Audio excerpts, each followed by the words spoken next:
నమస్కారం. ఈ రోజు ఒక ప్రత్యేకమైన రోజు. తెలుగు ప్రజలకి ఎంతో ముఖ్యమైన పండుగ ఉగాది. ఉగాది అంటే కొత్త సంవత్సరం ప్రారంభం.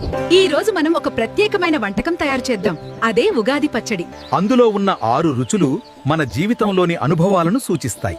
ఆ పదార్థాలను మన ప్రకృతి దగ్గర నుంచి తీసుకురందాం. మొదటిది వేప పువ్వు. దీని రుచి చేదుగా ఉంటుంది. జీవితంలో కూడా కొన్ని చేదు అనుభవాలు ఉంటాయి. అవి మనకు పాఠాలు నేర్పుతాయి.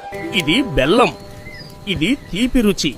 మన జీవితంలో సంతోషం, ఆనందం ఈ తీపిని సూచిస్తాయి. ఇది చింతపండు.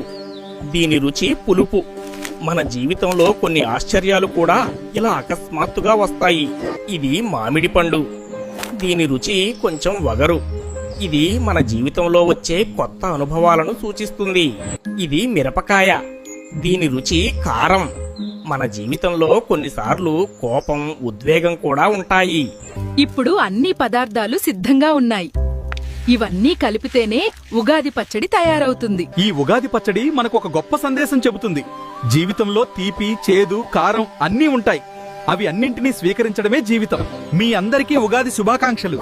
మీకిష్టమైన రుచి ఏది? కామెంట్లో చెప్పండి. ఇంకా ఇలాంటి వీడియోల కోసం లైఫ్ హ్యాక్స్ తెలుగుని సబ్స్క్రైబ్ చేయండి.